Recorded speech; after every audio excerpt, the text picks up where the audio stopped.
The funeral had just ended. Catherine stood motionless beside the open grave as mourners retreated. Then a hand touched her elbow. Catherine, she wanted me to give this to you only after. Unit 144, Westgate Storage on Route 9. Go alone. Sandra placed a small brass key in Catherine's palm. Her fingers closed around it, cold and deliberate. Why now? Why alone? Sandra vanished among the bare trees without another word. Catherine stood frozen, the key digging into her skin. Her father Kenneth and brother Brandon still stood by the casket unaware.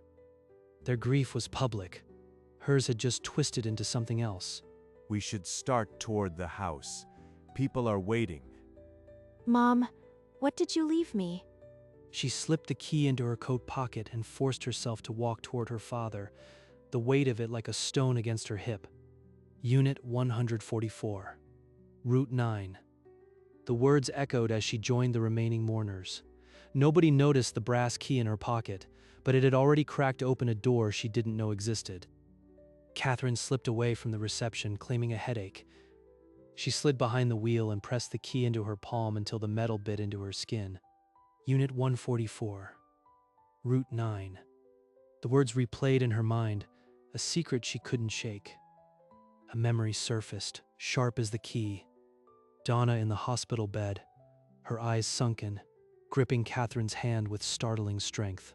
There are things I need you to understand, but not yet. Promise me you'll wait. Understand what? She'd told Mom she wasn't ready to hear it then. The key lay in her lap like a dormant charge. She touched it, feeling the edges and the worn leather fob. She looked at the road ahead. Westgate Storage was only 20 minutes away, just off Route 9. I'm going. She accelerated, weaving through thinning traffic. The storage unit's pull was magnetic, a current she couldn't resist. The brass key sat heavy in her lap as the storage facility's sign appeared on the right.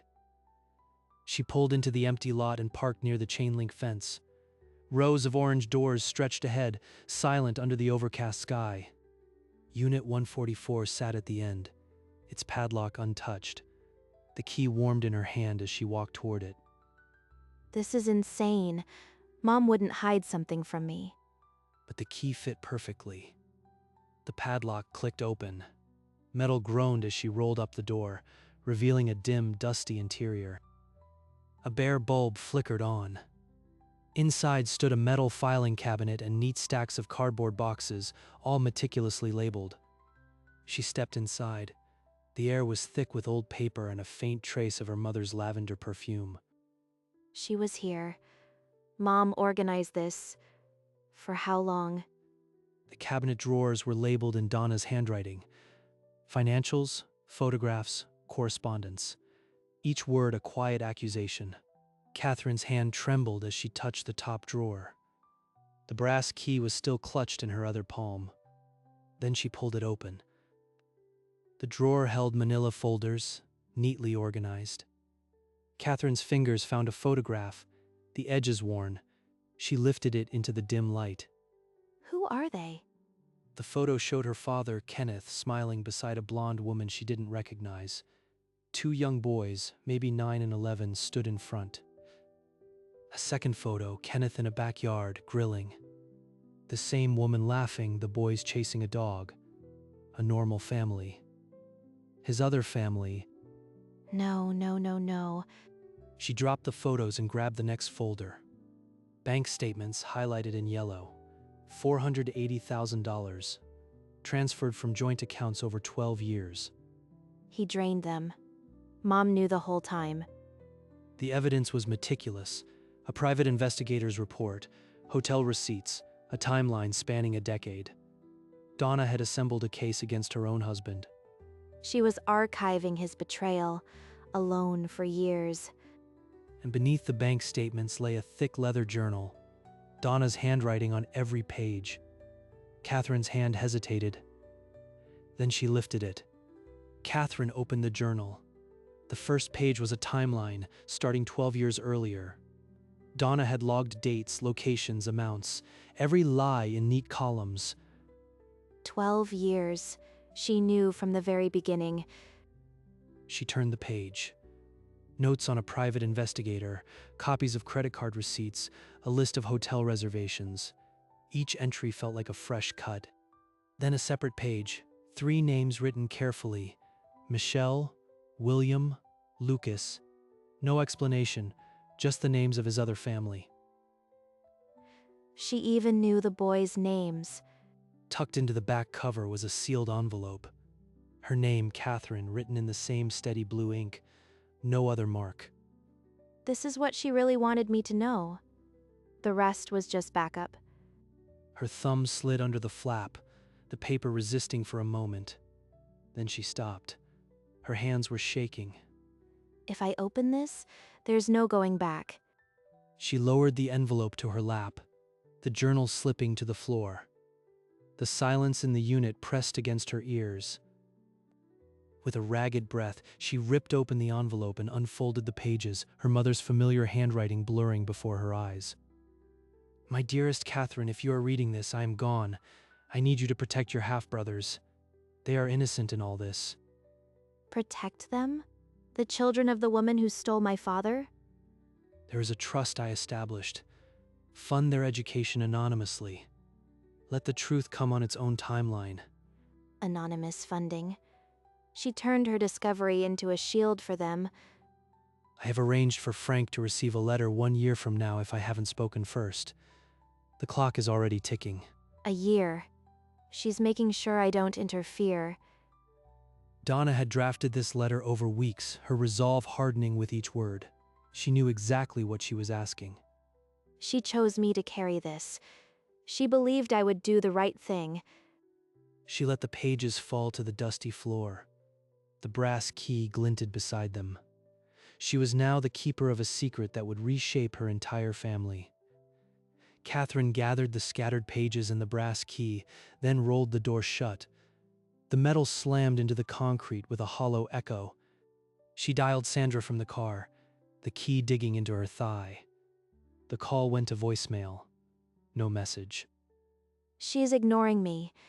She knew about all of it and just handed me a key. She drove without a plan, needing answers. 20 minutes later, Sandra's bungalow appeared, lights dim inside. The one person Mom trusted completely. And she kept this from me. She walked to the porch and knocked sharply. A long pause, then the door inched open. Catherine, I was going to call you.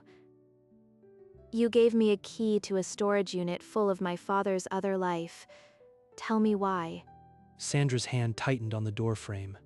She stepped aside, a silent admission that this conversation couldn't be avoided. The screen door creaked shut behind Catherine.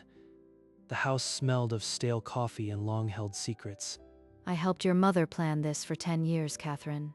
She couldn't bear the thought of those boys being punished for Kenneth's sins. She pulled a thick folder from a cabinet and laid it on the table between them. Catherine's anger flickered against the weight of evidence. This trust is irrevocable. Your mother built it from inherited property. You're the executor. I'm co-trustee, just as she wanted. The pages showed Donna's meticulous planning, a charitable foundation, educational trusts for William and Lucas, all drafted years ago. She trusted Sandra more than she trusted me with the truth. She was protecting you too. If you'd known earlier, Kenneth would have seen it in your eyes. She needed him unsuspecting. And she needed me to be the one who paid for his other children's future. No. She needed you to be the one who did the right thing when no one else would. That's why she chose you, not Brandon. The room fell quiet. Catherine stared at the folder, the brass key still cold in her coat pocket. Catherine began to see the shape of her mother's plan, not revenge, but a painstaking shield. Yet the sting of Sandra's silence lingered. She drove aimlessly until she found a park, empty except for burning autumn leaves. She sat on a cold bench, the key still pressing against her hip. 2 boys named William and Lucas. They're not the enemy, they're just children, caught in a life they didn't choose. Her mind conjured them. 2 blurry figures chasing a ball, their laughter echoing in a yard she'd never seen. She'd hated their existence for one afternoon, but her mother had loved them enough to build them a future. She gripped the edge of the bench. The anger didn't vanish, but it was no longer the only thing in the room. I need to see them. Not to confront, just to understand who I'm being asked to protect. She pulled her coat tighter and walked back to the car, the key now a familiar weight. Mom chose me because she knew I'd go, even when it hurts. That's the only inheritance that matters now. The engine turned over. She had no address, just names and a town she'd pieced together from the investigator's file. But she would find them, not for revenge, but because her mother had asked her to see the innocents in the wreckage. Back in her apartment, she spread the investigator's file across the kitchen table. A single envelope held a crisp address, 14 Orchard Lane, Maplewood. This is where he went. For 12 years, this is where he lived another life. She copied the address into her phone and drove out before dawn, the file on the passenger seat like a silent passenger. I'm not doing this for him. I'm doing this because she asked me to. 90 minutes later, a green sign appeared, Maplewood, Pop, 2,400. She slowed, the weight of the key in her pocket suddenly heavier. Her GPS led her to a quiet street lined with modest houses. She parked a block away, the engine ticking as it cooled. There it was, a 2-story home with a faded red door, a minivan in the driveway, a child's bike on the lawn. They're real. Not just names on a page, they're right there. She sank lower in her seat, invisible. A curtain twitched in the front window, then still. She didn't move. She just waited, the brass key cold against her ribs, unsure what she hoped to see. The red door opened and 2 boys spilled onto the lawn, laughter echoing down the quiet block.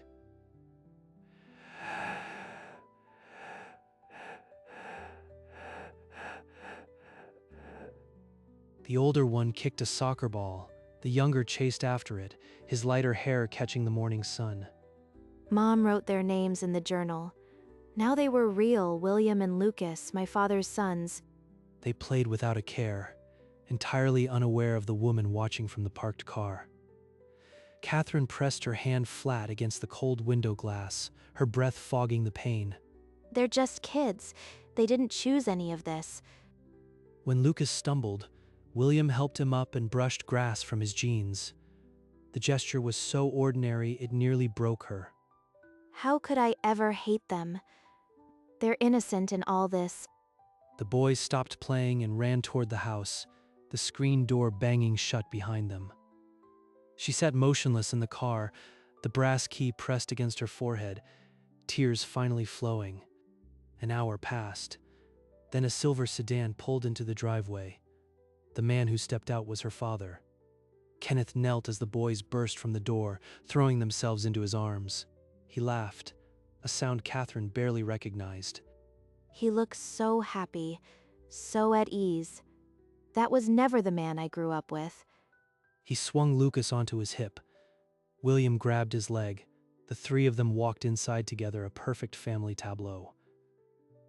Catherine's phone was already in her hand. She opened the camera and pressed record, capturing every agonizing second. This is evidence. This is betrayal. But why does it feel like I'm the one doing something wrong?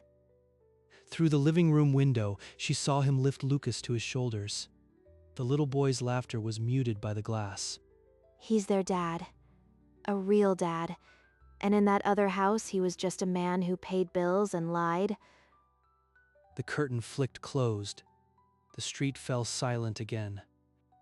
She lowered the phone. The video was saved.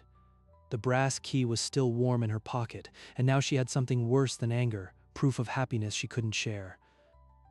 She drove home in the deepening dark, the video burning in her phone. Her apartment greeted her with silence. The images of those boys, William, Lucas, wouldn't leave her.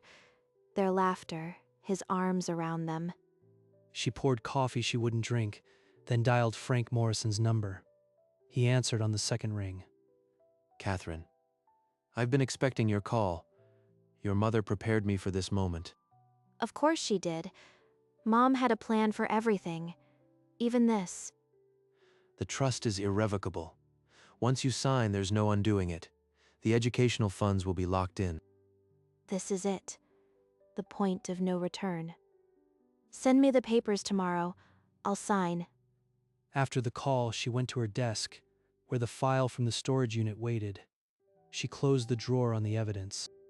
The brass key she placed beside it. 1 year. She would wait, and she would keep her mother's promise. 3 days later, Catherine sat across from her father at the family dining table. Brandon poured wine, oblivious to the fissures running beneath the surface. They have no idea what I know, and every easy smile from him is another lie. She took a slow sip of wine, then asked as if making conversation, "Dad, do you ever miss those business trips you used to take years ago? The ones to Maplewood?" Not much. Maplewood was just a supply route, nothing worth missing. Lot of miles for a lousy commission. Brandon laughed and shook his head. He hated those trips, Kat. Remember how drained he'd look when he got back? Drained because he was living a double life, not from work. And Brandon idolizes him still. Was it just business, though? I mean, all those nights away. A man gets lonely on the road. Catherine, I was working to support this family. I don't appreciate the implication. Of course he deflects. He's been doing this for years. I have to hold it together. She raised her hands in mock surrender. Just joking, Dad. The lie tasted like ash. The dinner limped on, but Catherine had what she needed, proof that he would never tell the truth on his own. 2 days later, Catherine met Sandra at Westgate Storage. Unit 144 was open, the filing cabinet still holding the weight of all her mother's secrets. The trust documents are here. The foundation is pre-established.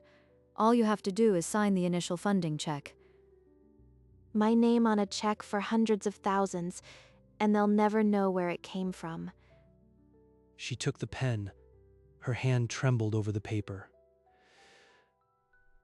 I know this is hard, but you're giving those boys something nobody can take away. A future built on my father's lies, paid for by my mother's pain, and I'm the banker. She signed. The ink scribbled her name. Then Sandra added her co-signature stamp with a firm press. The check would be processed within the week. The educational trusts for William and Lucas were now irrevocably funded.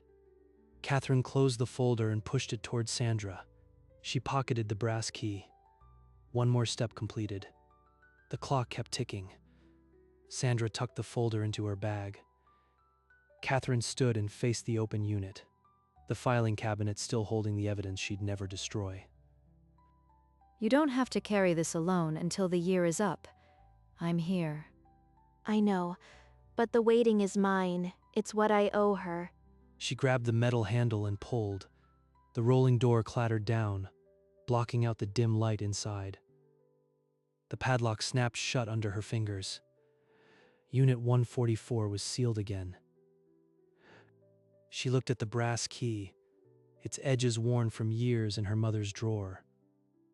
She clenched it in her fist, feeling its weight. Then she pocketed it and turned away from the storage rows.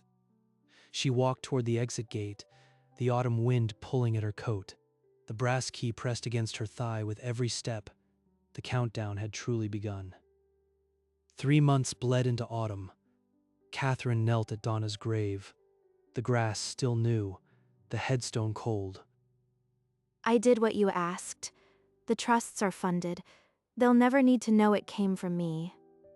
But the silence is a splinter that never stops hurting. How did you carry it for so long? Later that evening, Brandon let himself into her apartment, his face etched with frustration. Catherine, I've barely seen you since Mom died. You cancel plans, you don't return calls. What is going on? He's too close. If I lie again, he'll know. But I can't tell him the truth. It's just grief, Brandon. It comes in waves. Some days I can't face people. This isn't just grief. You're hiding something from me. Ever since the funeral, you've been different. Catherine's hand clenched around the brass key in her pocket, the metal edge biting into her palm. She shook her head and whispered, "There's nothing." He stared for a long moment, then left without another word. The silence after was worse than the accusation. 11 months after the funeral, a courier van pulled up to Kenneth's house on a gray Tuesday morning. Catherine was there, sipping coffee she couldn't taste. The doorbell rang. Kenneth signed for the thick envelope, his name scrawled hastily. Catherine stayed in the living room doorway, her heart pounding. What's this? Legal papers? He unfolded the single page. The letterhead read Morrison and Associates, but the words were Donna's a confession of 12 years of evidence, the other family, the funded trusts, and a single line, Catherine knows. His hands started to shake. The color drained from his face, leaving it pale as the funeral flowers. This is it. All that waiting. Now it's real. The letter slipped from his fingers and drifted to the floor. He stood frozen, his breath ragged. Then he looked up and saw her. Catherine, standing in the doorway, the brass key clenched in her fist, not accusing, just waiting. For the first time in a decade, Kenneth Reeves had no lie to offer. The clock Donna set had struck, and Catherine knew the next hours would shatter her family. But the secret was finally outside her. Kenneth stumbled to the sofa, his legs buckling. He buried his face in his hands, a broken sound escaping his throat. Tell me? All of it? There's a woman, Michelle, and 2 boys, William and Lucas. They're my sons. The words dropped into the room like stones. The front door opened. Brandon, home early, freezing at the threshold. What is this, Dad? What did you just say? Kenneth couldn't answer. Catherine's voice came flat and cold. He has a second family. For 12 years, Mom knew before she died. You knew? And you said nothing for months! The day of the funeral, I found out. Mom left a plan. I didn't have a choice, Brandon. There's always a choice! You shut me out and let him keep lying. Kenneth wept into his palms. Brandon's fury filled the room, but Catherine just stood, the brass key still pressed against her hip, waiting for the storm to pass. Mom built a trust, Brandon, before she died. She asked me to fund an education for William and Lucas, anonymously. She didn't want revenge. She wanted those boys protected from his choices. She knew all those years, and you paid for my other children? This is insane! You all kept this from me while playing sane with his other family? I was following Mom's plan.